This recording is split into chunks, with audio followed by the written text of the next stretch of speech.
Жырлар алар сихри йылдызлардай, күңел түребезне балкыта.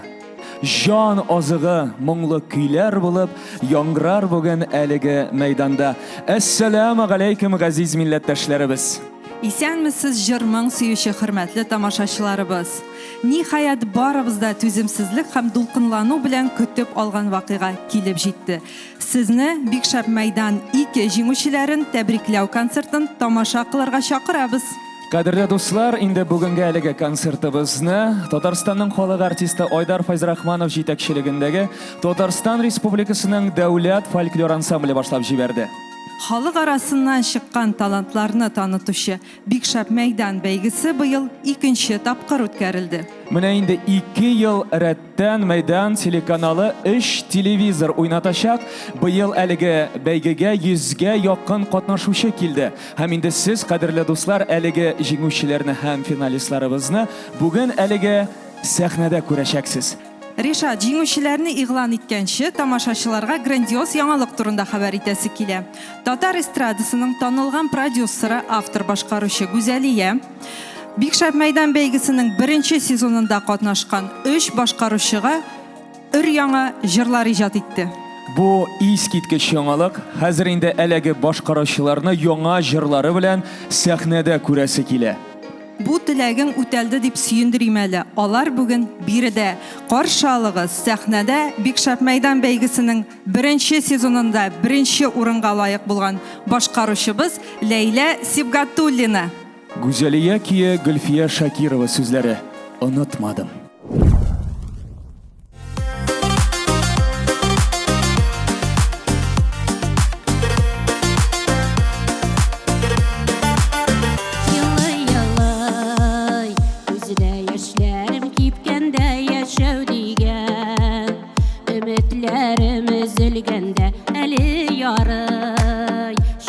Yazmış yollarıma, ümit nuru bulup atar tağlarıma. Unutmadım ötkenlerini, sinem gelen görüşünü kütkenlerini. Sin feriştem, deva birip diril düşüm, yana sılaşırıp, mine yaşa düşüm.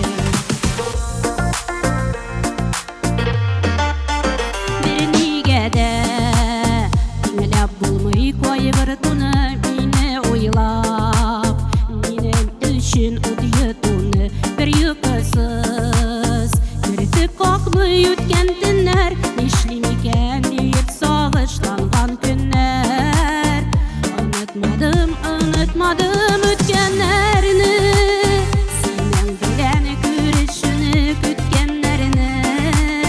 Seni feriştem, deva birip diril düşüm, yana sılaşırıp, mine yaşa düşüm.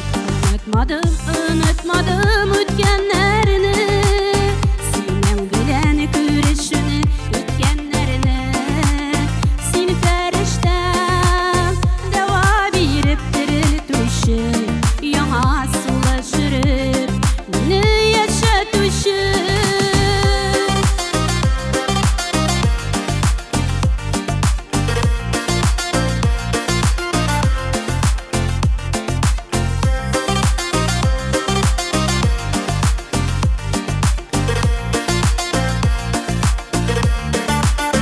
Heykeli koyar idim senin yüreğine, izgilikten turgan nazlı köngülüne. Senin gibi başka bulmaz sen birgine, işitesin mi esin mine kegine. Unutmadım ötkenlerini, senden gelen görüşünü kütkenlerini. Sen feriştem, deva birip diril düşüm, yana sılaşırıp, mine yaşa düşüm. Unutmadım ötkenlerini, senden gelen görüşünü kütkenlerini.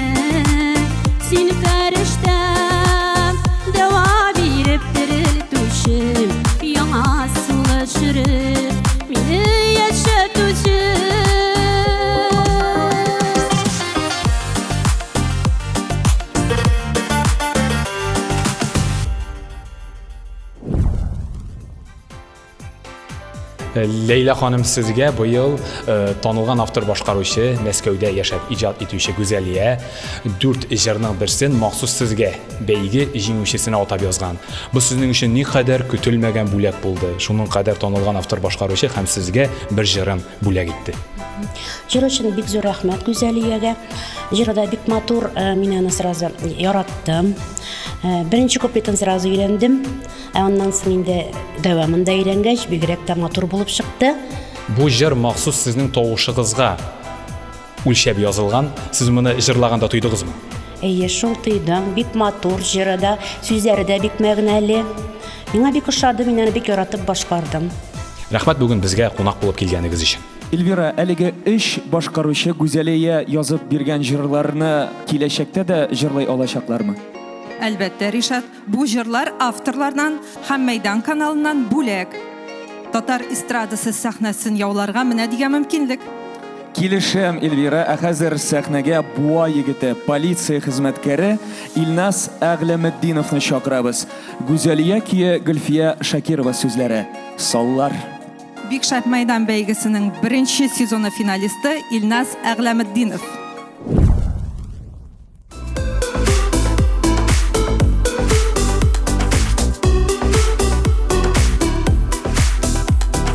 Oturdum da sallarga, yezdim ağımı sularda. Yürekte mehabet var da, nige yaman sularga. Sallar yarlarga tuktar, kim yarata şulutar. Yürek bilen dost bulmagan, sağış gülüne batar.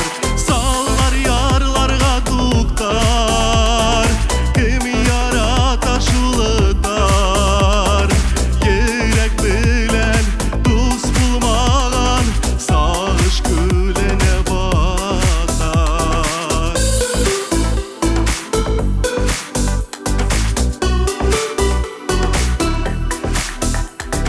Ağımga karşı yüzmez, sallar salkın sizmez. Seykimli sigen yarlardan, günüller bir de bizmez. Sallar yarlarga tuktar, kim yarata şulutar. Yürek bilen dost bulmagan, sağış gülünde batar.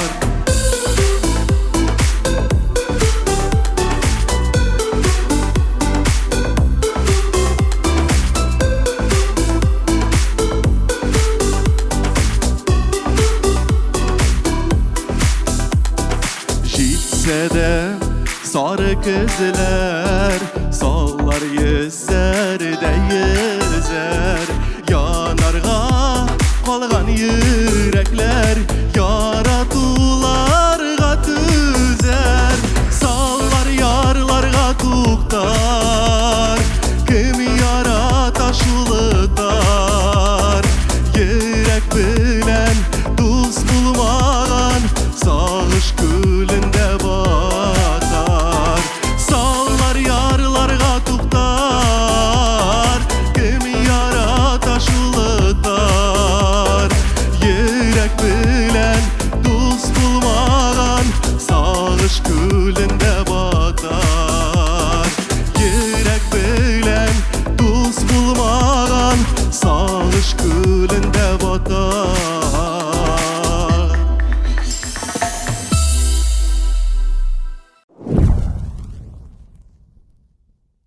Бик шәп Мәйдан бәйгесенең беренче сезон кунагы Илназ Әгъләметдинов бүген бездә кунакта. Ул Гүзәлия язган 4 җырның берсен башкарды. Менә шушы җыр бүләге синең өчен никадәр шаккаттыргыч бүләк булды, Илназ? Шыннан да мен қатты шаққаттым. Миңа Мәйдан каналынан соң айтып, Илназ, сеңа Гүзәлия жыр язды дегеш, мен башта ойнап айтар деп тұрам тегіншітір. Әлленшіп юғалып кеттім. Оныр соң, мектем шыннанмы, шыннанды. Мына келесің, жырлайсың дей, шылайша біздің концертта шығыш ясайсың дегеш, мен теге Kanatlanıp gittim ve yakışından da bir şakkattırık şey oldu. Büyük zor rahmet. Şep jır, şep. Big Shep, Big Shep, Big Shep meydan. Big Shep, Big Shep, Big Shep meydan. Baltaş kızı Fideliye Zekiyeva Big Shep Meydan beygisinde ikinci urunga layık bulgan idi. Anın tavuşuna sıklanmay mümkün tügül. Әлі гармунда да уйнап җибәрсәме? Мин синең белән тулысынча килешәм. Эльвира, әйдәле үзен сәхнәгә чакырыйк. Кадерле дуслар, сәхнәбез түрендә туган як җыры белән Фидалия Закиева. Каршы алыгыз.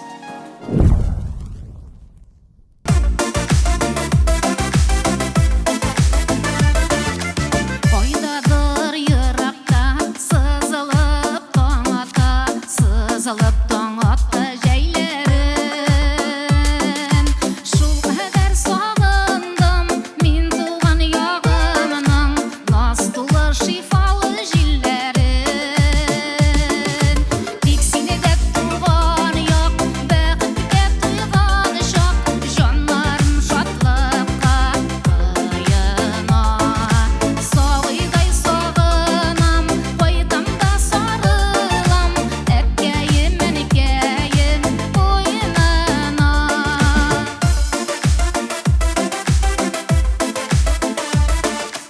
Сайрыйдыр тургайлар, ямләнә тугайлар, үз явын алырлык шигеше. Күлләре, күзләре, моң тулы үзләре, шишмәләр йөрәгем тиреше. Тиксине дә туган як, бәхеткә туйган шак, жаннарым шатлыкка кыена. Сагыйдай сагынам, кайдам да сарылам, әткәем, әнекәем буенына.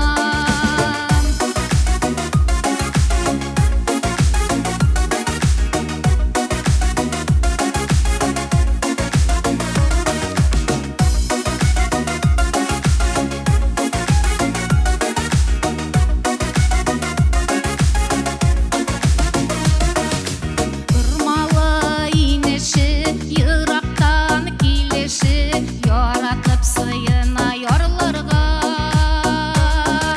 Ярлары картамы, әйләнеп кайтамын, калдырып китсәм дә койларга. Тиксине дә туган як, бәхеткә туйган шак, жаннарым шатлыкка кыена. Сагыйдай сагынам, кайдам да сарылам, әткәем, әнекәем буенына. Сагыйдай сагынам, кайдам да сарылам, әткәем, әнекәем буенына. Әткәем, әнекәем буенына.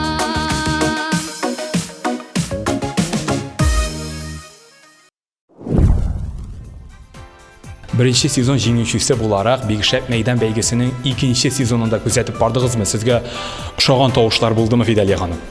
Бу Big Shep Meydan 2 конкурсын инде без хәзер ничек икәнен белдек бит инде. Анда килгән җырлар һәрберсен карап бардык.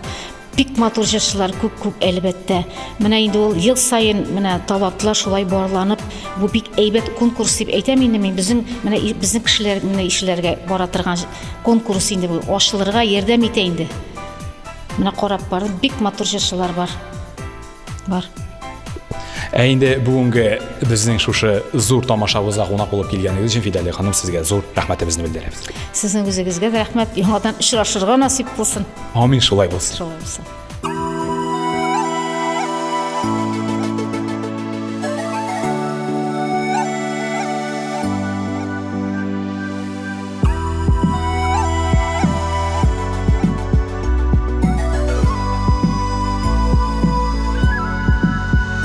Худай биргән бәхетем, син гомерлеккә дип килдең.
Юғалтасым келмесіне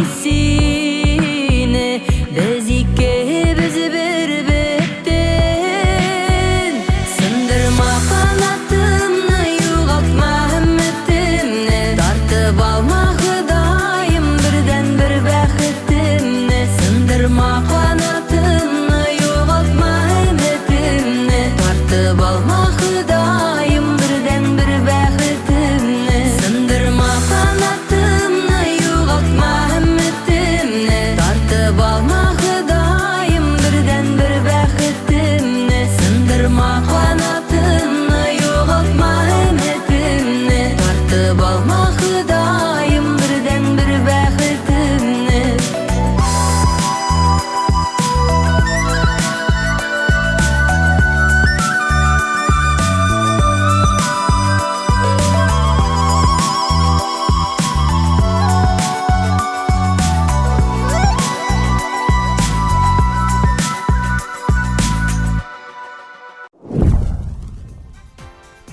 Бүгінгі Биг Шәп мәйдан бәйгесінің махсус шақырылған қонағы ол Мәскеуден келген танылған автор башқарушы Гүзәлия.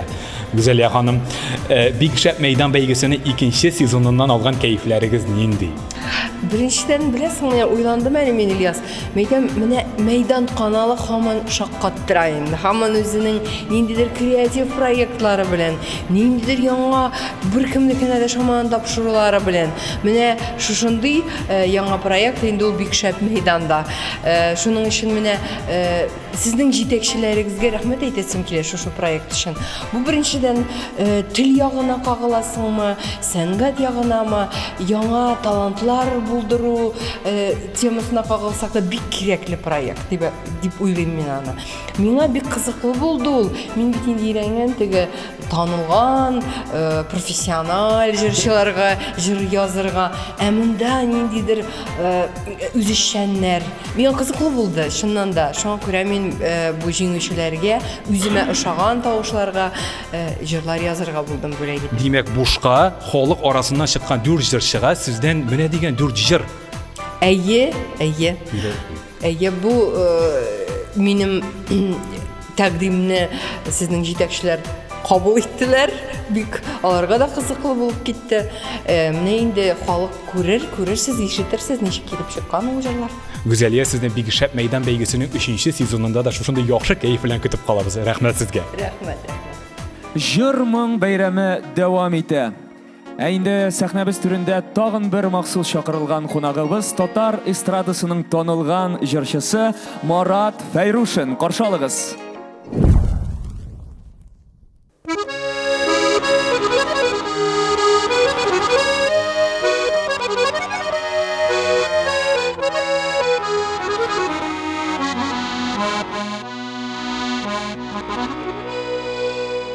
Ромашкалар тибрәлә җирдә, бер күренеп тагын күмелеп, йөгерә нәни балалар, турда качыш уйнаган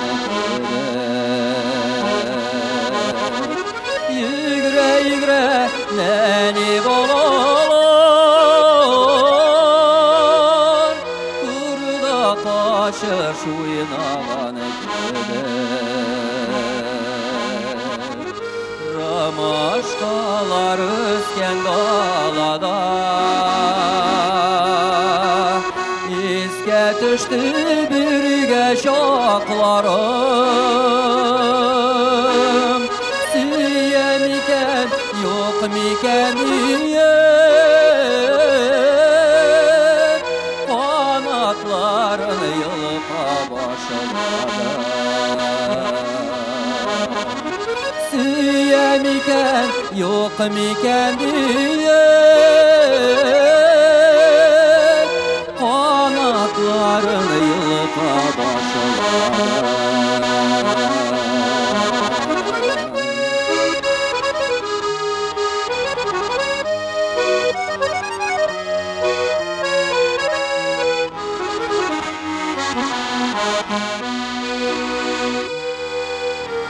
Yukrım aşka benim yüreknin Yanılarına basa olmuşsun Seni süye, seni sağladık Aldıysan seni mine oladıysan Seni süye, seni sağladık Aldıysan seni mine oladıysan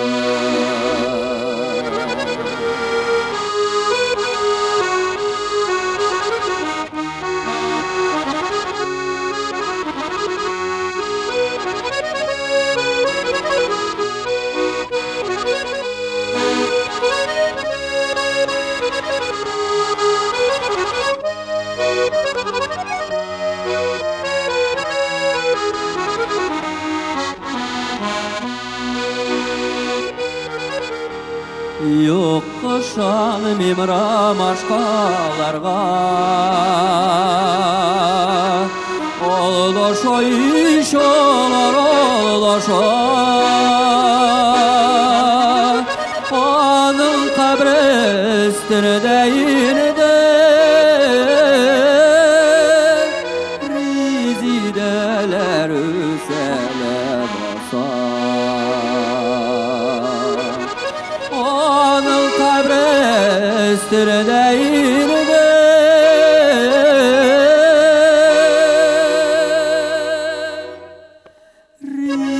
Rizideler üsele basar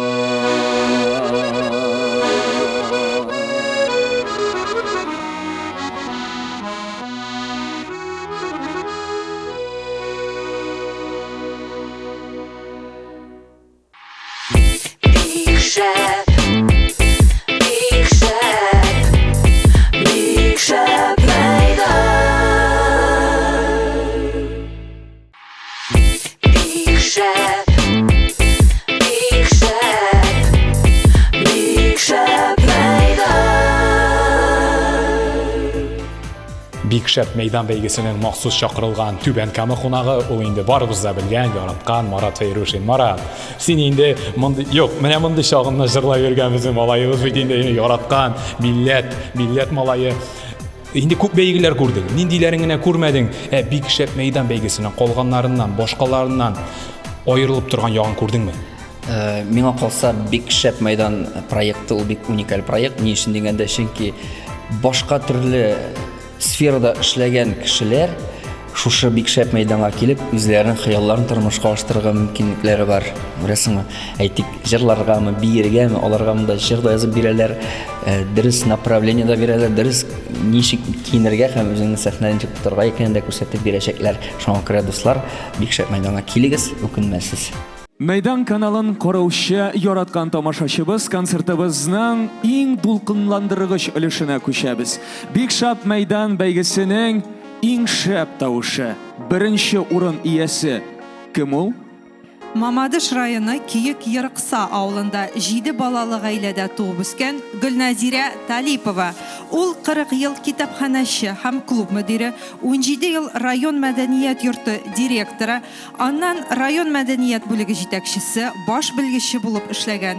Хәзер лаеклы ялда булса да, Гөлназирә ханым бөтен дөнья татар конгрессының Мамадыштагы оешмасы җитәкчесе вазифасын башкара. Жырлау, танылган шәхесләр белән аралашу яшәүмә мәгънә, этәргеч, рухи көч биргәндер, уңышларга ирешергә булышкандыр ди Гөлназирә Талипова.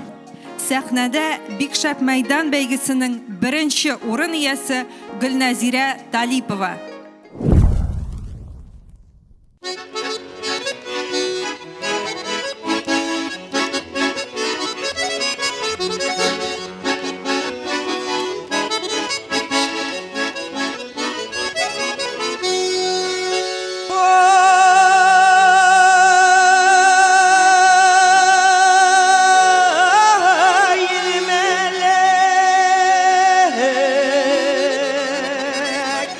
The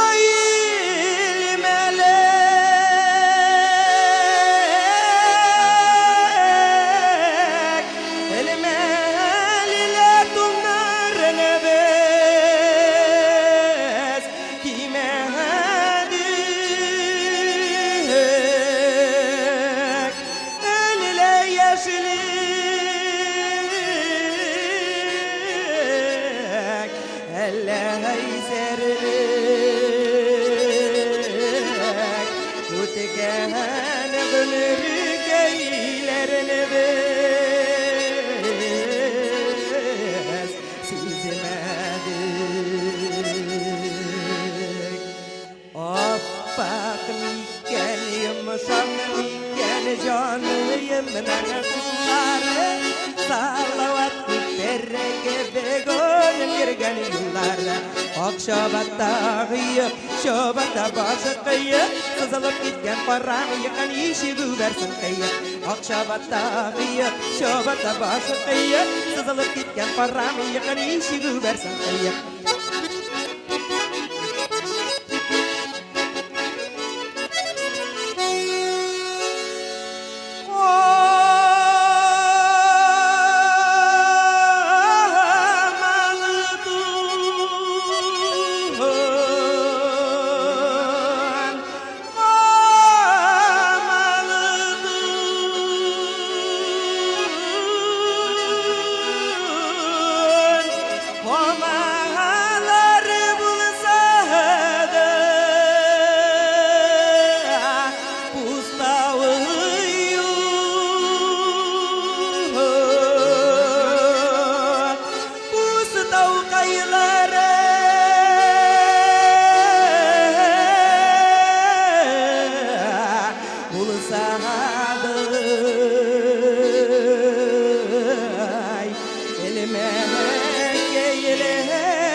Yumuşak mikken canlıyım nene kulları Salavat terrege begonum girgen yılları Akşabatta kıyıp şobatta başı kıyıp sızılıp gitken param yıkan işi güversin kıyıp Akşabatta kıyıp şobatta başı kıyıp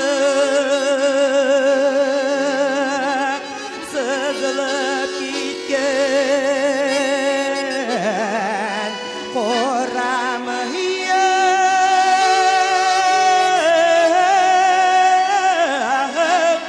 işi güversin kıyıp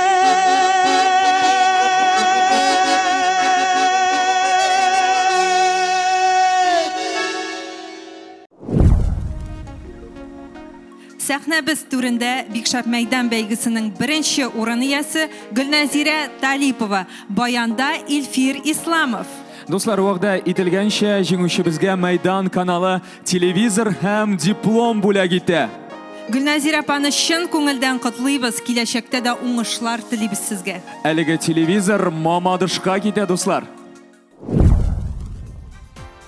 Жетті ул мезгілде Бегішап Мәйдан бәйгесінің екінші сезон жеңушісі Гүлнәзира Талипова біздің қаршымызда басып тұра. Гүлнәзира ханым, дұрысмы шул сөз?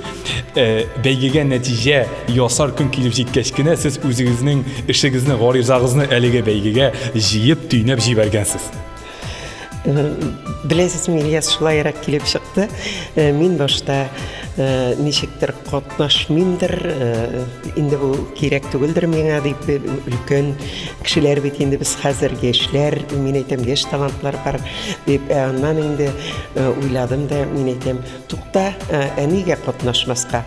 Қатнашым әлі тағын бір тапқыр күшіні сынап қарарға керек, бір ешілікте, бір қартлықта деген шекелі деп, міне шулай деп мен өзімнің бигректе татар халық жырлары турында язылғанында татар халық жырларын башқаруға деп бұл конкурс. Татар халық жырлары ең яратқан жырларым жіберем әлі, мен айтам, бір куплет болса да жырлысым келді шундай, міне жіберіп барадым. Лайыклы җиңү дуслар, әлеге бәйгедә берсеннән берсе моңлы тавышлы башкаручылар катнашты бүген. Икенче урынга ия булган башкаручыбыз да үзенчәлекле тавышка ия. Фирдисә Мифтахова чыгышы белән Биектау районы Чувашия авылыннан 13 балалы ишле гаиләдә 9нчы сабый булып дөньяга килгән. Җырлау сәләте аңа әти-әнисеннән күчкән. Төрле конкурсларда катнашып, дәрәҗәле урыннар яулауы да юкка түгел. Фирдисә ханым гомерем буе җырлыйм ди. Шулай итеп каршы алыгыз, сәхнәдә икенче урын иясе Фирдисә Мифтахова. кабат очрашырбыз бит әле.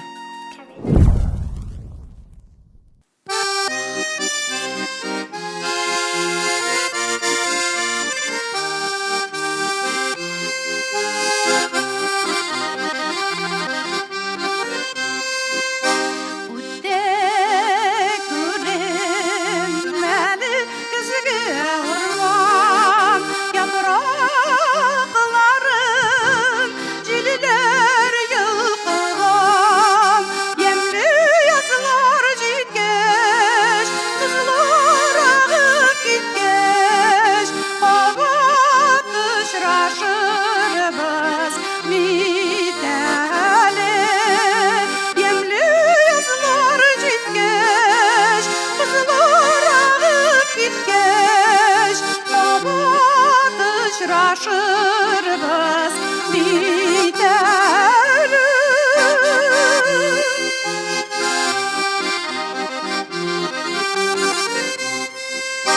Үтте күренмәде көзгә урман, көзгә җилләр исә үтәле. Өметләрне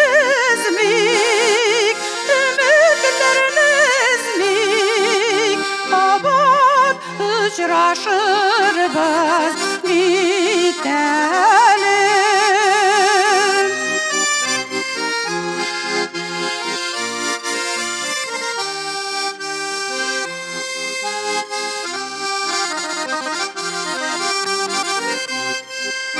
Үтте күренмәде көзгә урман, көзгә яңгыр ява үтәле. Илер язга карап, üzülеп янып ярап, кабат очрашырбыз бит әле. Илер язга карап, üzülеп янып ярап, кабат очрашырбыз бит әле.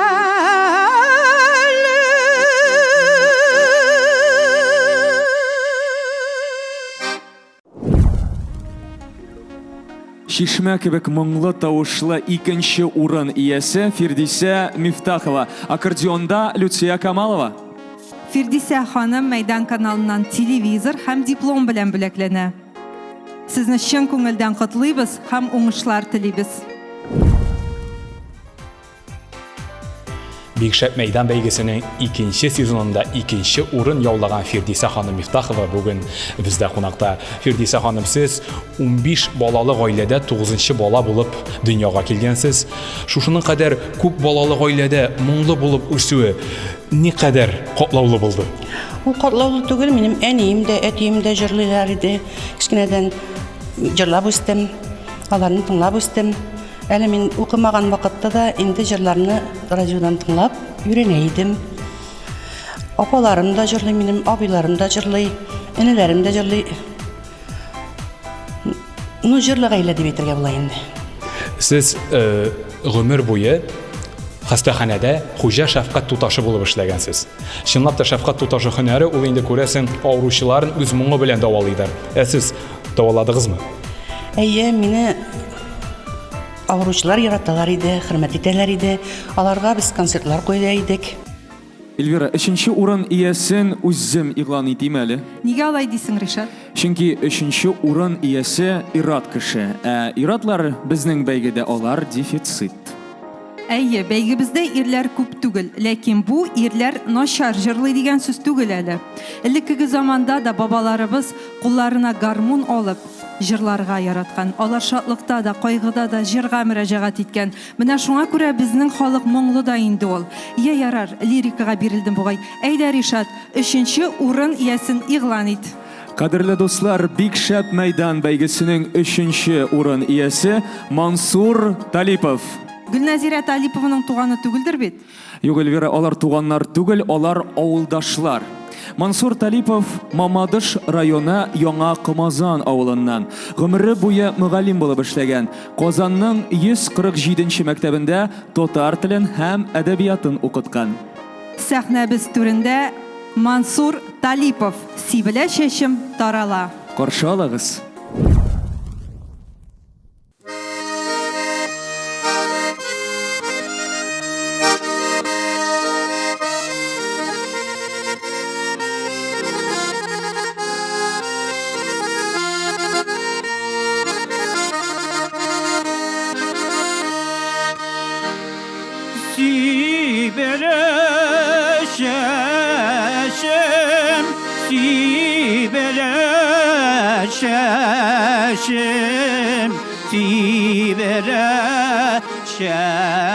Şeşim tarala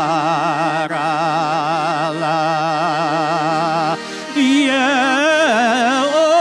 otqa sol ye soğa sol ye qoyğımdan arala ye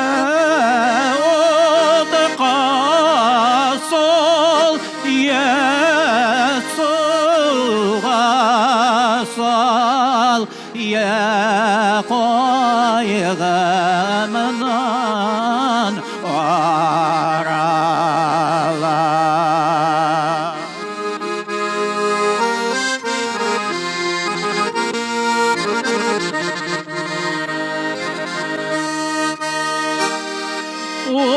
Oyası jirinin ağımısı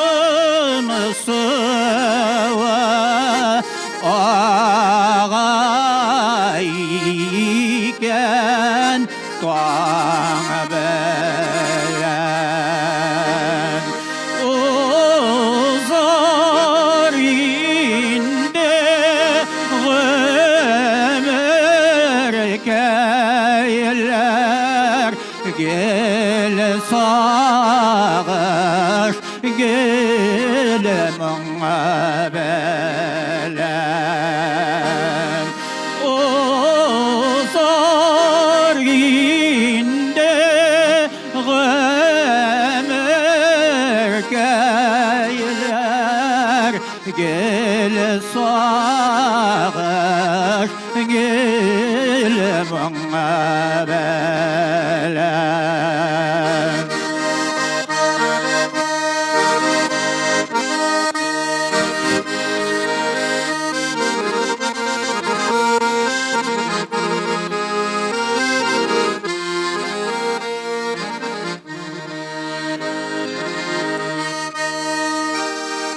Sandık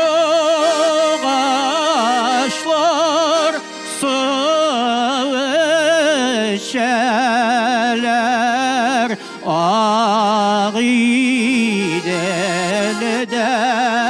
tezeler nige balay sağınam iken özeklerim ezeler nige balay sağınam iken üzeklerim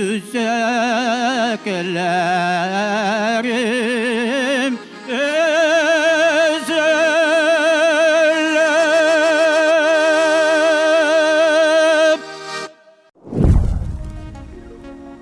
Big Shep Meydan bәйгесенең 3нче урын иясе Мансур Талипов. Мансур абыйга Мейдан каналы шулай ук телевизор һәм диплом бүләк итә. Мансур абыйны чын күңелдән котлыйбыз, киләчәктә дә уңышлар теләп калабыз. Big Shep Meydan beygisinin ikinci sezonunda 3. orun algan qatnaşучыбыз ул Казан шәһәренең Кадышево бистәсеннән килгән Мансур абый Талипов. Хәерле көн, Мансур абый. Хәерле көн. Мансур абый, дөрес булса, сез Кадышево бистәсенең мәдәният йортында шөгыльләнәсез, һәм андагы баянчы сезгә әйдәгез мәйдан менә шундый конкурс уздыра, Мансур абый, катнашып карагыз әле дигәннән соң гына әллә ни икеләнеп кенә катнашырга булгансыз, һәм менә 3нче урын һәм телевизорның берсе сезнеке. Әйе. Нәкъ шулай булды. Бу көтелмәгән шәрәк булды инде, әлбәттә. Шулай да катнашып карарга булдык һәм әйбәт кенә килеп чыкты дип әйтәм инде. 3нче урынны алу шактый зур нәрсә минем яшьтә. Аның бит инде яшә дә бара хәзер. Ләкин Аллаһка шөкер, менә алай сынатмадык, 3нче урында ярый безгә. Беренче телевизорны алгач килеп туган уегыз нинди булды? Нәрсә дип әйтим? Әлбәттә, менә күп җырларга туры килде миңа. Күп конкурсларда катнашырга туры килде. Ләкин әле менә бүләк алуым беренче мәртәбә дип әйтсәм дә була. Дөрес җырлыйга әле конкурсында миңа бер видеомагнитофон бүләк иттеләр. Менә бу икенче бүләгем инде. Әлбәттә, шатланып кабул итәсең инде. Нәрсә дип әйтәсең инде? Биргәнгә бит инде. Ни? Аңа борылып карамыйсың дигәндәй. Кабул итеп аласың. Яхшы, Мансур абый, бу телевизордан Мейдан каналын карап, рәхәтләнеп, хузурланып утырыгыз әле, ярыймы? Рәхмәт сезгә, рәхмәт.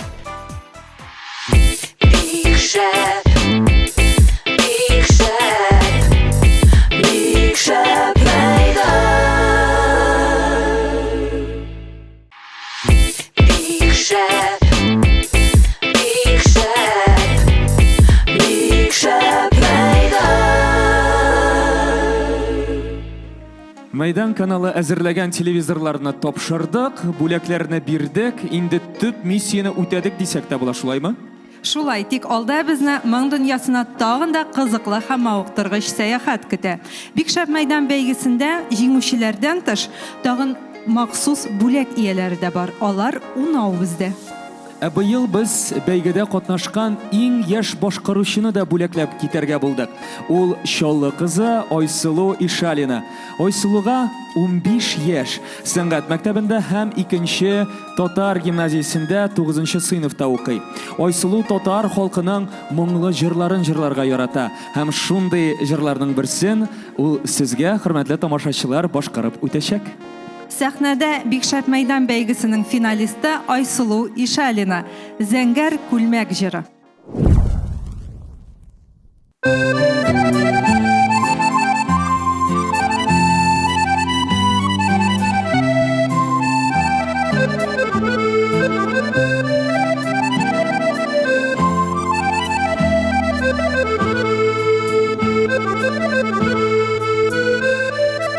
Zəngər gülməyinə kiyəsən də, zəngər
Бәйгебезнең иң яшь катнашучысы ул Айсылу Ишалина Шалды шәһәреннән килгән шушындый нәни 15 яшьлек кызчыгыбыз. Айсылу, ничек 15 яшеңдә шушындый тавыш монстрлары белән бергә кирип җырлау кыюлыгы җыя алдың әйтәсең? Минем уйлавымча, мин татар моңына, татар халкы гырыф-гадәтләренә бик гашыйк һәм шул миңа бик зур көч бирәдер. Афәрин. Ә бит зәңгәр күлмәкне җырлаган кыз гафу итегез инде сәхнәдә җиңелергә аның бернинди дә хокукы юк, чөнки Габдулла Рахимқуловның визит карточкасы булган данлыклы зәңгәр күлмәк, үзең аңлыйсың, ул бары тик җиңүгә генә лаеклы. Ничек шушындый җырны алып җырларга булды? Җаваплылыгы бик көчле миңа кыз. Менә без чыгышыбыз ягыннан, әни ягыннан без Яңа Бүләк авылыннан Илһам Шакировның туган авылыннан һәм менә Илһам Шакировның җырларын тыңлап, шул зәңгәр күлмәк җырын күбесенчә тыңлап, Илһам абыйның барлык осталыкларын үземә алып җырларга булдым. Мәйдан каналын караучы яраткан тамашачыбыз, ә инде без хәзер сезнең хузурыгызга татар эстрадасында эксклюзив булган өр-яңа дуэт тәкъдим итәбез. Бик шәп мәйдан концертының махсус кунаклары Нәркис Зиннатуллин һәм Азалия Яфясова. Яратам, сагынам.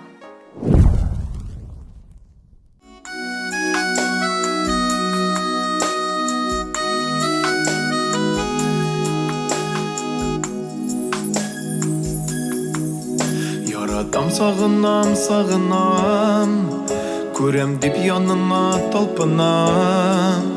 Уйларымда һаман яныңа, очар коштай канат кагына.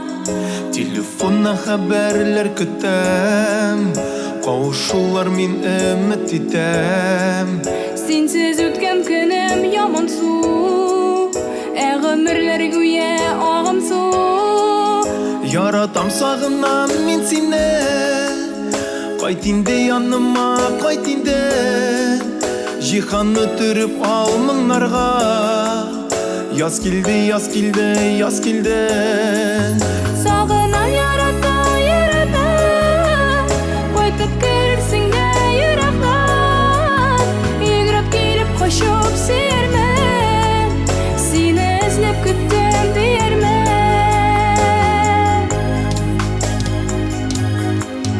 Йөзеңә назлы җил булып мин, кояш нуры булып ягылам. Хыялымда һаман-һаманда, артларыннан синең тагылам.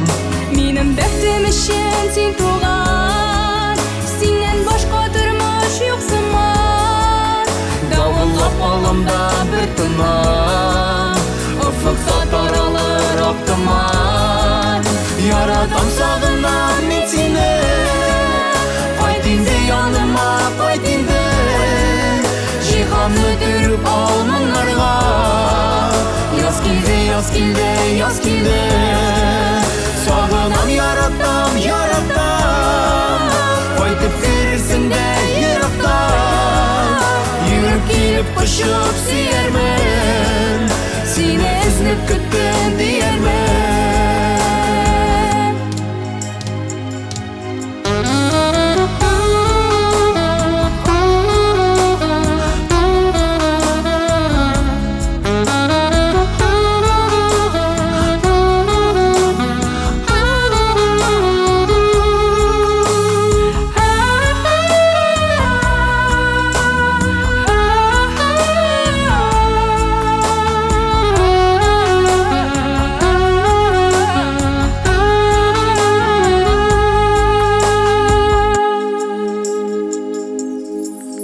Сагынуларым шигеннән аша, сине уйлап тамнарым ата.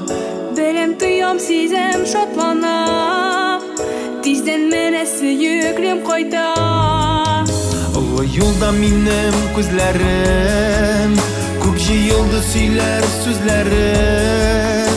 Син булганда мин бик бәхетле, Уртак итик шушы бәхетне. Яратам, сагынам мин сине, кайт инде яныма, кайт инде. Җиһанны төреп ал моңнарга.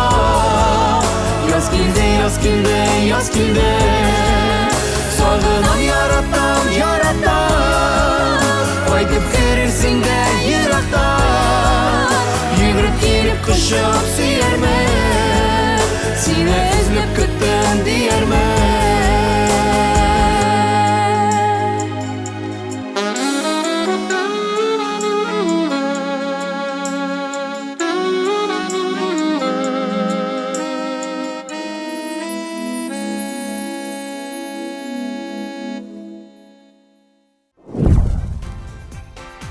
Бәйгебезнең бүгенге кунаклары, нурлы сәхнә йолдызлары, халык күтәреп алган дуэт. Ул инде безнең Азалия Яфязова һәм Нәркиз Зиннатуллин. Азалиядан башлыйк әле. Ничек кәефләр, Азалия? Ничек бүгенге тамашабыз? Исәнмесез. Кәефләр бик әйбәт, бик шәп. Тамаша бик әйбәт, бик матур. Бик шәп бара. Бик шәп бара. Biz de sizin yaratam sağanam duetinizni şunun kadar yaratıp kabul etip aldık. Hem de elbette halıq anı şunun kadar yarattı. Nerkiz, Big Shep meydan beygisi senin için nersesi bilen üzünçelikli? Үзенчәлекле, чөнки монда төрле үзләрен күрсәтергә теләгән кешеләр, тибетик талантлар үзешчән нәр килеп үзләрен мәйдан каналында күрсәтә алалар. И әйтик, теге үзеңне күрсәтергә бик авыр хәзерге вакытта и аларга тибетик ниндидер шанс эстрадага кирип китергәдер дип уйлыйм мин. Хәзер җырлаячак махсус бүләк иясе Илмир Захидуллина турында ишетмәгән кеше сирәктер. Ул бөтен бәйгеләрдә катнашып бара. Безнең бәйгедә дә актив катнашты. Шулай иттереп, аның исеме безнең бәйге тарихында да калачак. Илмира Захидуллина 1993 елда Илһам Шакиров исемендәге бәйгедә катнашып, беренче урынга лаек булган.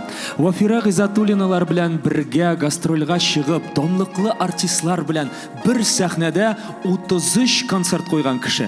Ләкин кызганычка каршы, җырчы буларак аның карьерасы өзелгән. Әмма Ходай биргән моң ул бер кайда китми, бер кайда югалмый. Арча районы Олан авылында моңлы гаиләдә туган Илмира ханым аш-су остасы булып эшләсә дә, җырлавын бүгенге көндә дә дәвам итә. Сәхнәдә Бик Шәп мәйдан бәйгесе финалисты Илмира Захидуллина. Өзелә бит үзәгем.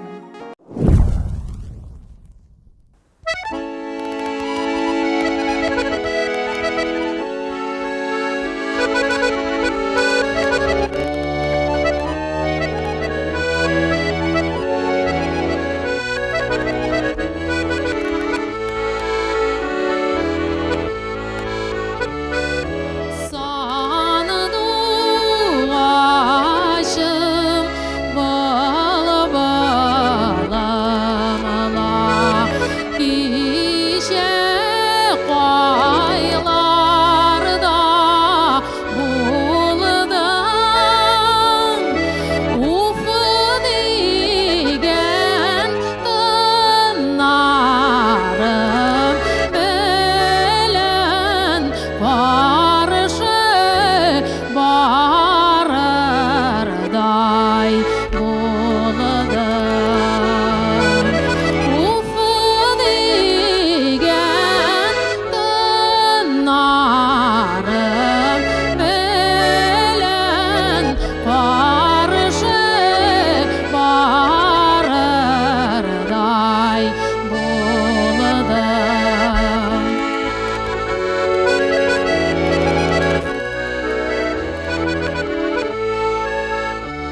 Sandугачым güzelim, üzülə beyt üzəgim deyib səhnədən əliginə jırlap, arşa yaqlarından kilgən İlmira Zahidullina çıp kildi.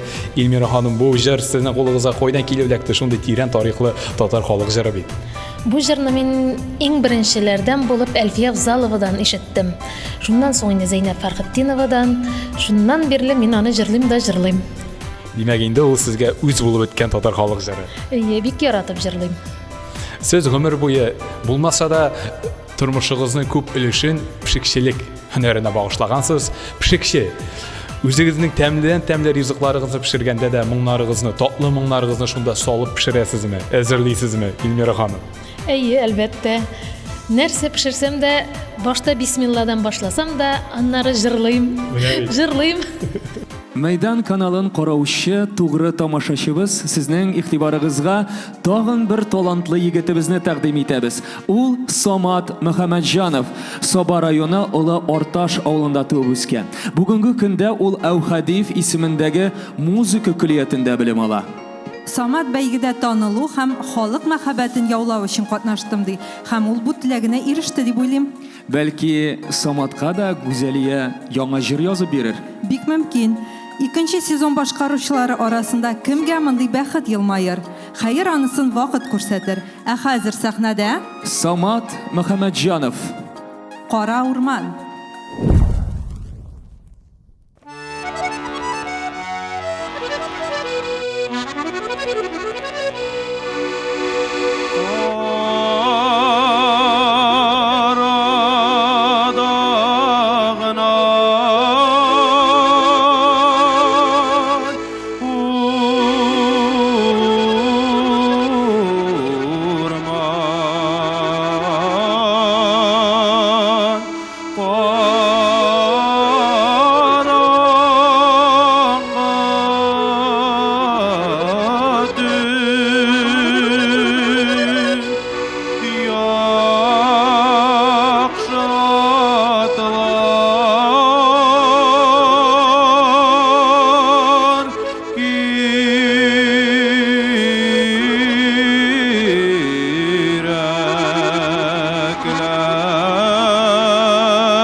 Bugünkü beygimizin eng yaş qatnaşıcılarından birisi ol 17 yaşlık Soba yaqlarından kelgan Somad Muhammadjonov.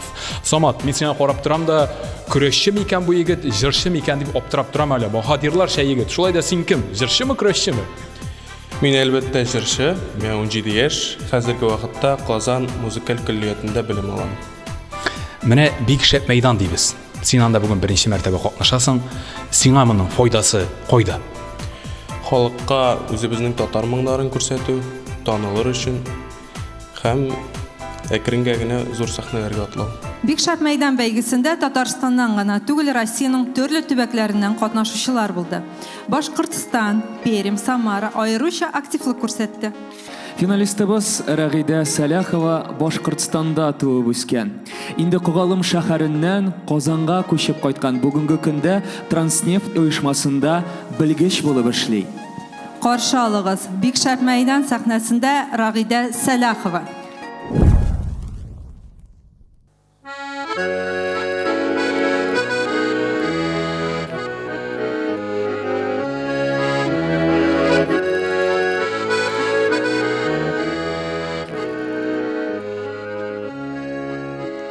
Kuş balası,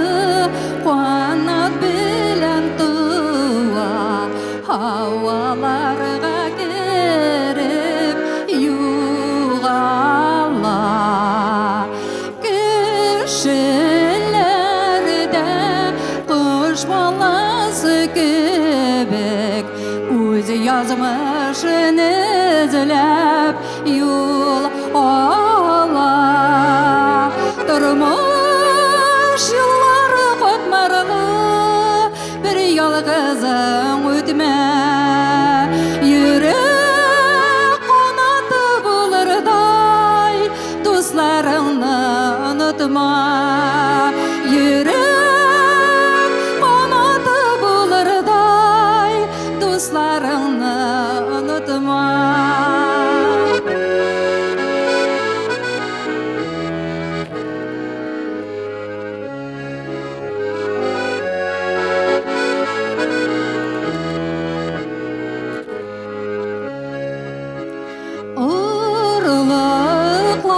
Urlıklardan şeşke üstünüşün, şeşkelerde şeşke indeşe. Kişilerde kuş balası göbek, kişiler gebet ilerşe. Durmuş yolları kotmarlı bir yalgızın ötme. Yürek kanatı bulurday dostlarını unutma.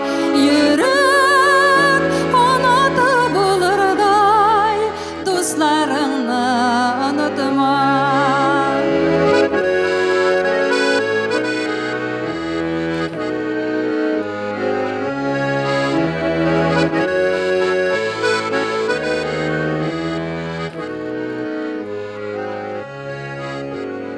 Kuş balası kanat bilen tuva, havalarga girip yuğala.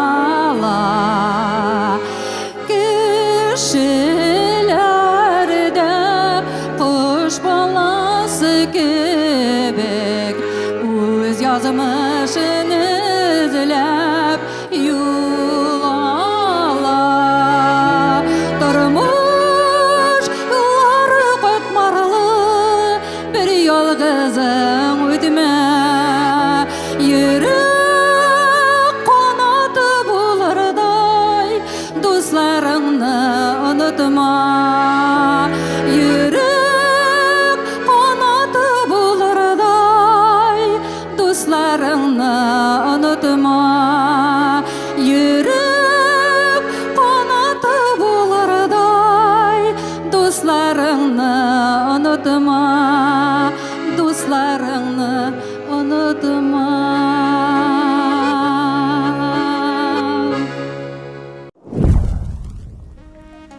Эльвира, концертның башында син безне мавыктыргыч мизгелләр көтә дигән идең. Менә нәкъ шул өлешкә килеп җиттек тә инде, Ришат. Бик шәп мәйдан бәйгесе сәхнәсендә тәүге тапкыр дуэтлар, эксклюзив чыгышлар, легендар җырчылар һәм бәйге финалистлары. Бик шәп мәйдан бәйгесе финалисты Казахстанда туып үскән, бүгенге көндә Түбән Кама каласында яши. Ул Зөһрә Аитова. Гомере буе заводта эшләгән. Хәзер дә заводның ветераннар советы әгъзасы. Яшьтән җырларга яратам, конкурсларда катнашам ди Зөһрә ханым. Димәк, сәхнә без түрендә Зөһрә Аитова, авыл ки.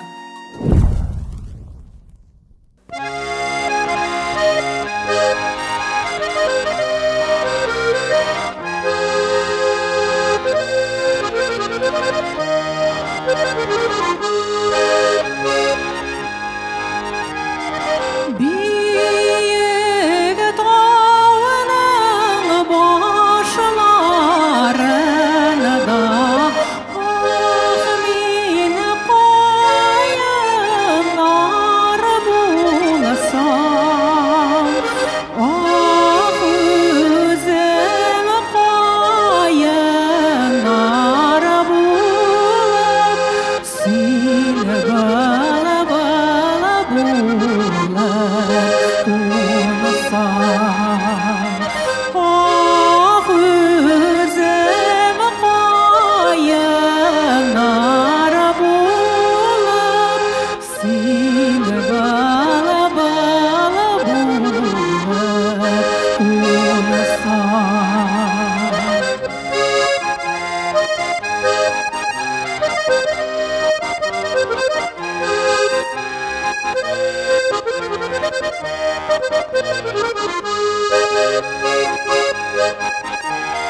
Bizning yonida salqin shishma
Sizning vizit kарточкагыз булып, Флюра Шулейманова Казакстаннан алып кайткан әниме җыры санала. Үзегез яратып башкарасыз бүгенге сәхнәдә дә башкардыгыз авыл көен. Инде әле бар икән шундый җырыгыз, бер тамашачы да ишетмәгән татар халык җыры. Нинди җыр бу?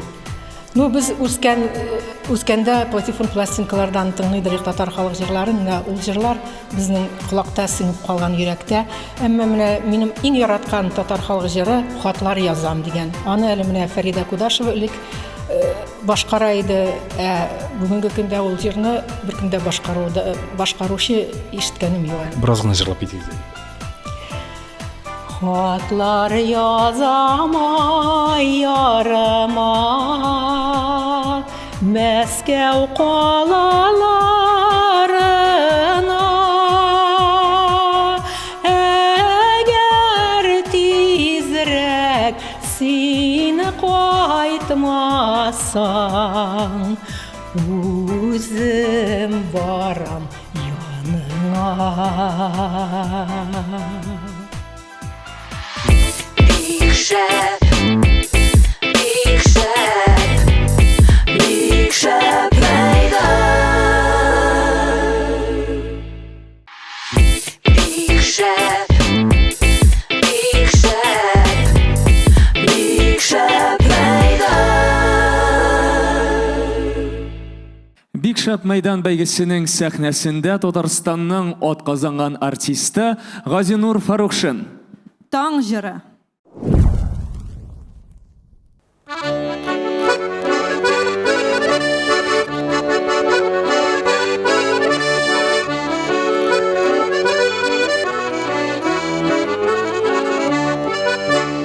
Unda yollar, sunda yollar, yollarga kimler çılar? Tağda yigit yırlap uçsa kız gören işik çıkar.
şani çıkçılar Dağda yigit yırlap koytar kız Yürüp karşı çıkar Dağda yigit yırlap koytar kız Yürüp karşı çıkar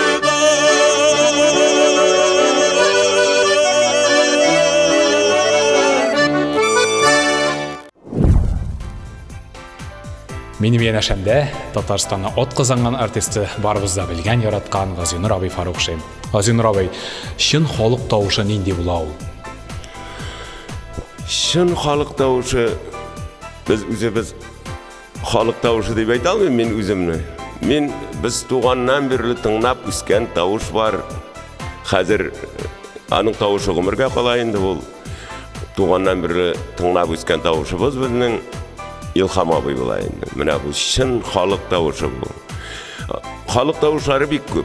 Lakin İlham abi kebek bütün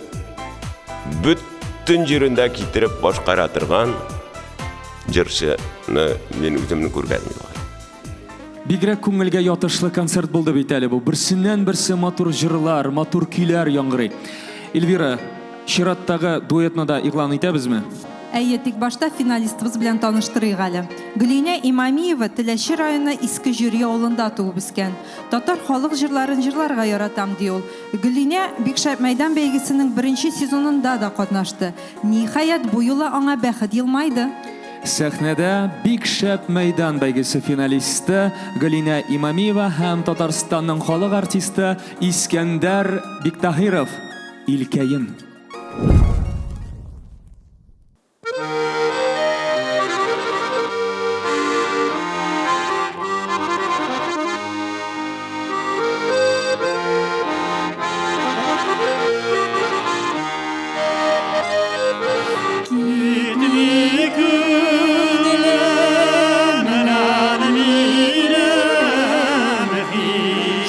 Şu seyekler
Бәйгебезнең махсус чакырылган кунагы, ул да булса Татарстанның халык артисты Искәндәр абый Биктахиров. Хәерле көн, Искәндәр абый. Исәнмесез? Искәндәр абый, сез әле генә дуэт башкарып чыктыгыз безнең яшь катнашучыбыз белән. Ничек сезгә бүгенге тавышлар? Бүгенге тавышлар әйтергә кирәк, алар бит профессионал сәхнәдә эшләүче кешеләр түгел. Алар чынлап үзешчәннәр һәм алар шушында катнашып, шушы тапшыру аркасында ниндидер беренче баскычка менергә мөмкинчелек бар шулай бит. Шушы тапшыру аларны күрсәтә. Һәм бәйнде алга таба бәлким бик теләкләре булып, күңелләре айкып торган кайбер җырчыларның алга таба да сәхнәдә халык алдында җырларга, ныклап басып җырларга теләге артып китергә мөмкин. Инде менә безнең бу һәм профессионал җырчыларның монда катнашуы, минемчә, аларның хезмәтенә, аларның омтылышына тагы да дәрт бирәдер дип уйлыйм, шулай бит. Ул әле генә Татарстанның халык артисты Искәндәр Биктахиров белән бер сәхнәдә халык җыры башкарып төште. Ул да булса безнең бүгенге бәйгебезнең җиңүчеләреннән берсе Гөлинә Имамиева. Гөлинә, син бу очрашуны көткән идеңме, дөресен әйт әле? Дөресен әйткәндә, мондый очрашуны мин көтмәгән идем. Шушы Татарстаныбызның халык артисты Искәндәр Биктахиров белән чыгыш ясау минем өчен бик зур горурлык булды. Чөнки инде ул әти-әниләребез бәләкәйдән тыңлап үскән җырчы, без үзебездәген аның җырларын бик яратып тыңлыйбыз һәм инде мин бик шатмын шушы чыгышны башкарып чыгуыма. Киләчәгебезнең өметле һәм талантлы яшьләр кулында булуы сөендерә, дуслар. Бәйгедә катнашучыларның да күп өлеше нәкъ менә яшьләр иде. Гөлгенә Лыкманова Арча районы Югары Аты авылыннан. Һөнәре буенча ул хиджама белгече. Кичкенәдән җырчы буласым килде. Бик шәп мәйданда катнашу, яңадан үз-үземә ышану мөмкинлеге. Хыялыма бер адым ди Гөлгенә. Хәзер Гөлгенәнең тагын бер хыялы чынга ашачак. Чөнки ул бүген Татарстанның халык артисты Бәширә Насырова белән дуэт җырлый. Каршы алыгыз, сәхнәдә Гөлгенә Лыкманова һәм Бәширә Насырова озату.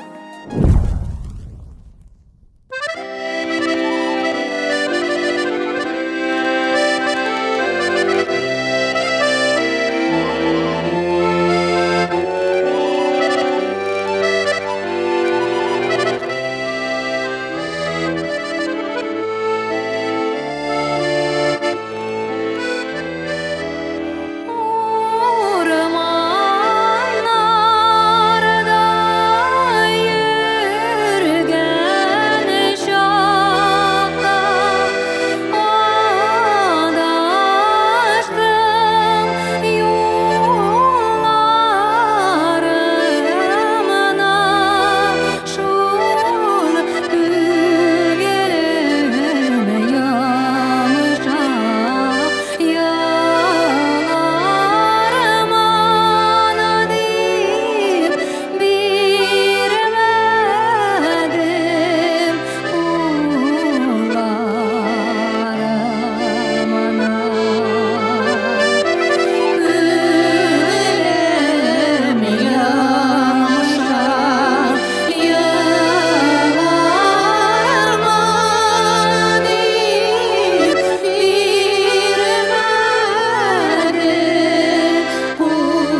Бәйгебезнең чираттагы махсус кунагы ул инде һәрбер тамашачы яраткан Татарстанның халык артисты Бәшир апа Насыйрова. Бәшир апа, сезнең моңлы чишмә сыман челтерәп аккан тавышлар әлеге бик шәп мәйданда да бүген ишетелде. Үзегезгә моңдаш сердәшчеләр таптыгызмы сәхнәдә? Әлбәттә таптым, менә мин бит инде таныштым бер арча җырчысы белән. Менә Гөлгенә, сез аны бүген ишеттегез. Бик матур җырлый, моңлы. Миңа бик ошады. Гомумән бу тапшыру, бу проект миңа бик ошады. Ни өчен дигәндә төрле төбәкләрдән килгән менә моңлы җырчылар, халык җырларын җырлыйлар. Чын мәгънәсендә халыкчан иттереп, моңлы иттереп җырлый беләләр икән дип шатландым менә шушы тапшыруда. Бик матур. Сезгә рәхмәт. Шушындый менә безнең тамашачыга бик кирәк, вакытында кирәк шушы тапшыруларны оештырганыгыз өчен. Киләчәктә дә шундый тапшырулар күбрәк булсын иде. Үзебезнең милли моңнарыбызны күбрәк яңгыратсак иде тамашачыларыбызга. Һәм шулай бергә җырлап яшәргә насыйп булсын. Бик рәхмәт сезгә, Бәшир апа. Җиңүчебез Гөлгенә Лукманова Бәширә Насыйрова белән дуэт башкарып, инде кичерешләре белән уртаклашырга дип безнең янәшәбезгә чыгып басты. Гөлгенә, ничек ул Татарстанның халык артисты Бәшир апа Насыйрова белән тавышы челтерәп аккан чишмә сыман дуэт җырлау? Искиткеч әйтеп бетергесез хисләр, шундый дулкынлану, шундый куану, мин күз алдыма да китерә алмаган идем. Бәшир апа Насыйрова белән кайчан да булса дуэт җырлармын дип, менә бу хыял дип әйтсәң дә булай чынга ашты. Аллага шөкер. Ришат, театр актеры һәм җырчы буларак әйтәле, артист булу өчен нинди сыйфатларга ия булырга кирәк? Беренчедән инде артист булыр өчен бик күп тырышлык кирәк. Һәм инде һәрбер артист кешенең үзенә генә хас сөйкемле сөяге булырга тиеш. Минемчә, хәзер чыгыш ясаячак башкаручыда син әйткән сөйкемле сөяк бар. Сәнгать советын да ул үзенә генә хас булган мөлаемлеге белән җәлеп итте. Аңа Татарстанның халык артисты Мингол Галиев белән җырлау бәхете елмайды. Шулай итеп, каршы алыгыз сәхнәдә Мамадыш кызы Лариса Авзалова һәм Татарстанның халык артисты Мингол Галиев. Киек кызлар.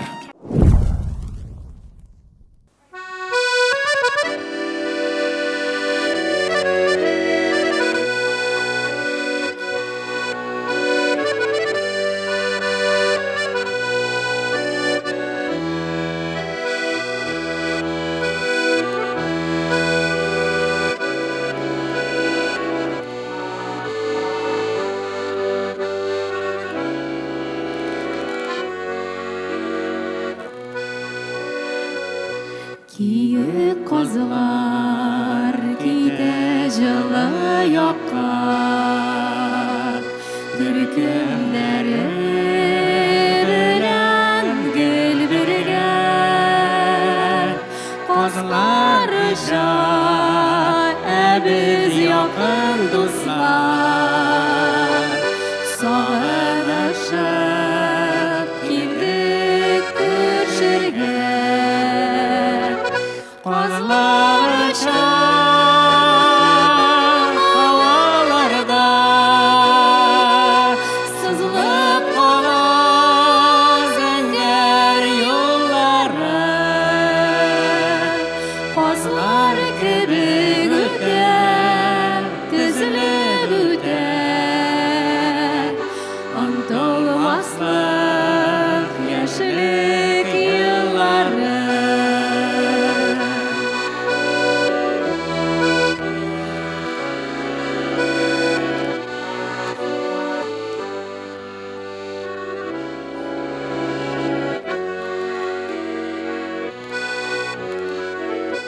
Yazgı күкрәк тәүге шашкын хисләр, ул кичләрне искә кем алмас, саф хыяллар белән беркетелгән, яшьлек дуслыгыбыз югалмас.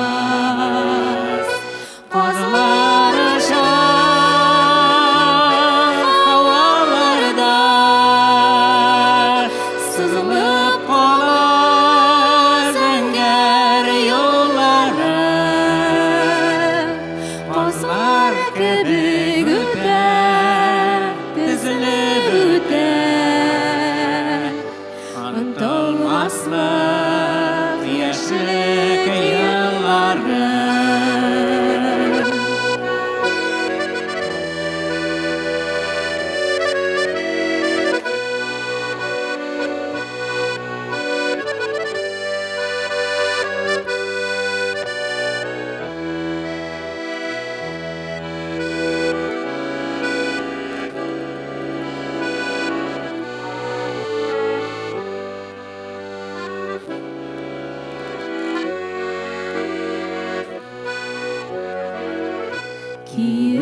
кызлар китә каңгылдашып, яман сулап кала күңелләр. Кошлар кайтыр, ләкин кире кайтмас. Без кичергән ямьле бу көннәр, казлар аша һаваларда сызылып кала зәңгәр юллары. Казлар кебек үтә, тезелеп үтә, онтылмаслык яшьлек еллары.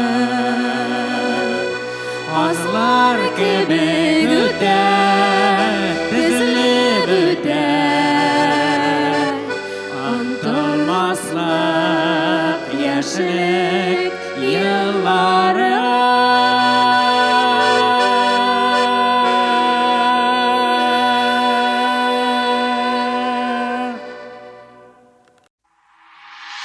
Big Chef, Big Chef, Big Chef meydan. Big Chef, Big Chef, Big Chef meydan. Бәйгебезгә татар җырының мөгаллиме, профессоры, Татарстанның халык артисты Миңгол ага Галиев та килеп керде. Миңгол абый, шушындый бәйгенең сездән сорыйга әле профессор буларак төп файдасы кайдан? Беләсезме? Umumen халыкта бар бит, ил яшавының белән дигән. Бу бик тирән истәлекле ул. Чөнки безнең күренекле кешеләр, безнең галимнәр әйткән, җыр сәнгате, моң сәнгате ул гаҗәеп тәэсирле. Борынгы заманнардагы Орфей авазы ничек бөтен дөньядагы тикшелекне дә түгел, җанварлар дөньясының да йөрәгенә үтә торган аваз булган икән. Бүгенге көндә безнең илебезне, татар халкыбызны яклау, саклау өчен һәм бөтен дөньяга сибелгән татар халкы эшкә булган теге үзе батыр, үзе эшчән дигән кебек халыкка, дөнья халкының бәхетле киләчәге өчен татар халкын саклау, яклау кирәк. Нәкъ менә ягымлы үзенең авазы белән, моңы белән бөтен милләтләр белән дус яшәү өчен кирәкле. Ә менә бүгенге көндә мин тыңладым, үзешчән дип әйтәбез инде, яшьләр җырлыйлар бит инде. Алар бит берсе дә махсус укыганнар түгел. Менә шушыларның кай вакытта карап торам, карап шул кадәр ягымлы итеп җырлыйлар. Моны әле инде профессионаллар үрнәк алырлык заман. Һәм менә бүгенге очрашу миңа бик кадерле булды. Һәм мин тырыштым шушы үзешчән кыз җырлаган вакытта аның тавышына зыян китермәсәм ярар иде дип. Янәшәмдә бәйгебезнең чираттагы җиңүчесе Лариса Абзалова басып тора. Лариса, сиңа бүген татар җырының профессоры Миңгол ага Галиев белән бер сәхнәдә чыгыш ясау бәхете тәтеде. Билгеле инде ул профессор кеше буларак Миңгол ага киңәшләрен бирә, беразна тәнкыйтьли. Сиңа аның белән җырлау тәҗрибәсе ничек тәэсир итте сөйләп китәл шул турыда? Без Миңгол абый белән инде 2013 елдан бирле дуслаштык дияргә була. Бүгенге бәйгегә кадәр сез инде таныш идегез. Әйе. Мин ул вакытта конкурста участвовать итеп, ул миңа инде ул вакытта ук кил миңа, әйдә синең тавышыңны ачабыз диде, шуннан китте җырлау. Тавышыңны ачабыз. Менә ул тавышны ачу җыр сәнгатендә нәрсә дигәнне аңлатып китә. Ул дөрес распевка. Үзеңнең тавышыңны фальшивить итмичә дөрес итеп җырлау дип уйлыйм. Бик шәп мәйдан бәйгесенең алдагы сезоннарын ничек иттереп күрәсең? Бүген миңа бик шат шәп иттереп күрәм. Рәхмәт югары бәяң өчен, чынлап та бик шәп мәйданы киләчәгедә бик шәп булсын әле. Әйе, шәп булсын. Рәхмәт сиңа, иҗат уңышлар телибез. Рәхмәт. Эльвира, менә әйт әле, бәйгедә катнашыр өчен нәрсә эшләргә кирәк иде? Җырлаганыңны видеога төшереп, Instagramга урнаштырырга. Ә менә бер җыр яздырып кына катнашып була идеме? Юк, әлбәттә, җаның күпме тели, шул кадәр җырларга мөмкин иде. Аннан соң һәрбер артистның тавышы төрле җырда төрлечә ачыла бит. Нәкъ менә Рамиля Шайдуллинаныкы кебек, ул безгә бик күп видео юллады. Рамиля Шайдуллина 3 бала анасы. Бүгенге көндә мәктәптә документлар белән эшли. Бәйгедә үземне сынап карарга катнаштым ди ул. Сәхнәдә бик шәп мәйдан бәйгесе финалисты Рамиля Шайдуллина.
бәйгебезнең катнашучысы Чүпрәле якларыннан мәктәптә эшләүче Рамилә Шәйдуллина.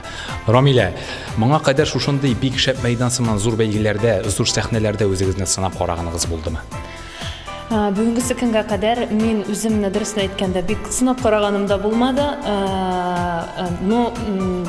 Әмма дә чыгышлар ясаганым булды. Менә хәзер минем бик зур рәхмәт әйтәсем килә Мәйдан каналына, бик шәп Мәйдан конкурсына безне шулай үзебезне сынарга мөмкинлек биргәне өчен рәхмәт сезгә. Безнең бәйгедә артист булырга хыялланган зур максатлар белән килгән яшьләр дә катнаша. Ә инде дәрәҗәле артистлар белән дуэт җырлау аларны бу хыялга тагын да якынайта. Эльвина Галимова Казан дәүләт мәдәният институтында белем ала. Бүген әлеге сәхнәдә ул Россиянең һәм Татарстанның халык артисты Габдулла Тукай исемендәге дәүләт премиясе лауреаты Венера Ганеева белән дуэт җырлаячак. Бәлки нәкъ менә шушы дуэт Эльвинага зур сәхнәгә юл ачар. Амин, Ришат. Димәк, сәхнәдә Эльвина Галимова һәм Венера Ганеева. Кояшларым белән килсин миңа.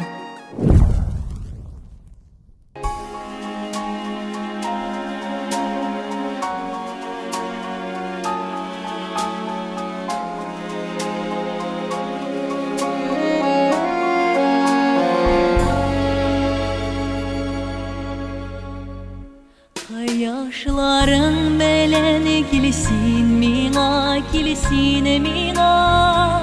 Sin bit minem ike kanadım. Elle sin bulganğa bu dünyana, bu tırmışını izlep yarattım. Elle sin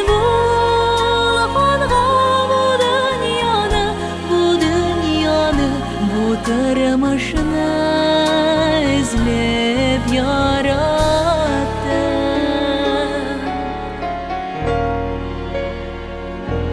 Kıyaşların belen kilsin miңа,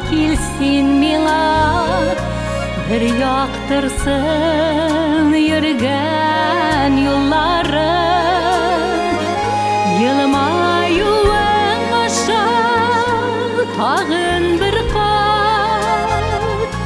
Maturlığın kursa dünyanın.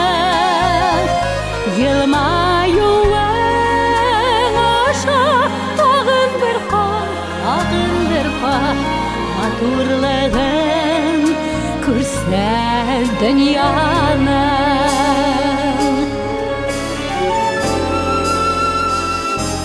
Kuyaşların bilen kilsin miңа,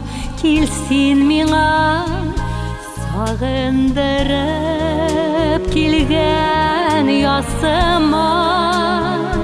Sinin bilen başına başka koyar, söyleşesi sözler var sıman.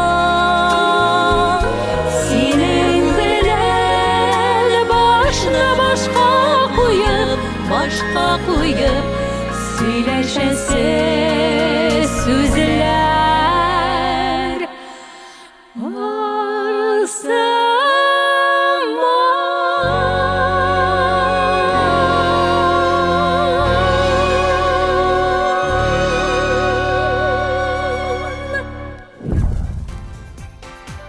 Бүгінгі бәйгебезнең йөзек кашы Россиянең һәм Татарстанның халык артисты, танылган мөгаллимә Венера ханым Ганиева. Венера хатымны кабаттан хәерле көн.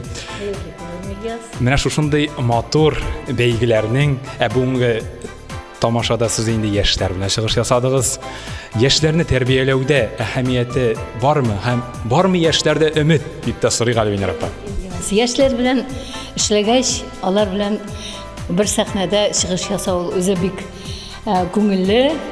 Мондый проектларда катнашу ул нишләп әйтим, мин мөгаллимә буларак аларга бит әле тагын бәяп биреп утырам. Аларны тыңлыйм, әйтәм. Искиткеч талантлы яшьләр икән бездә. Әлбәттә, аларның мин күбесенә укырга килергә тәкъдим итер идем.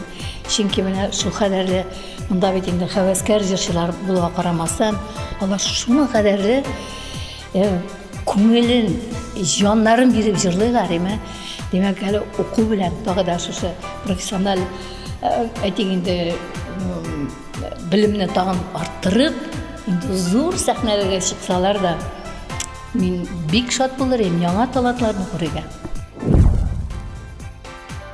Безнең узган елгы финалда яшьләр аз булган булса, быел инде алар Хайран Байта һәм урталыкны тәшкил итәләр дип әйтергә була. Шуларның берсе минем янәшәмдә басып торган быелгы бәйгенең махсус бүләк иясе Эльвина Галимова. Эльвина, быелгы финалга яшьләр нинди атмосфера алып килделәр, нинди мөхит үзләре белән сөйләп китәләр? Бу инде миңа бик шат яңалык булган. Рәхмәт бик зур майда кылынылган бу узган конкурс өчен. Мин бик шатмын бу сәхнәдә торырга, Венера хатыны белән җырларга. Бу Венера хатыны җырларга дуэт минем булды иң изге теләк. Менә тагын бер бәйге артта калды. Тагын дистәләгән башкаручы Бик шәп мәйдан бәйгесе аша халыкка танылды. Ришат, сиңа концерт ошадымы? Эльвира, концерт миңа бик ошады һәм инде безнең тамашачыларыбызга да концерт ошагандыр дип өметләнеп калабыз. Талантларга юл ачканы, танылырга, үсәргә мөмкинлек биргән өчен Мәйдан каналына олы рәхмәтебезне белдерәбез. Инде әлеге проект, әлеге бәйге дәвамлы булсын. Алда безне Бик шәп мәйдан бәйгесенең 3нче сезонны көтә. Катнашыгыз, дуслар. Видеоларыгызны бүгеннән үк яздыра башлагыз. Бик шәп мәйдан бәйгесе йолдызы булыгыз. Без Ришат Әхмәдуллин һәм Эльвира Шакирова һәм инде Мәйдан каналының иҗат коллективы сезнең белән сау булашабыз. Исән, имин булыгыз, дуслар. Җырдан һәм иң мөһиме Мәйдан каналыннан аерылмагыз. Без сезне яратабыз. Шәп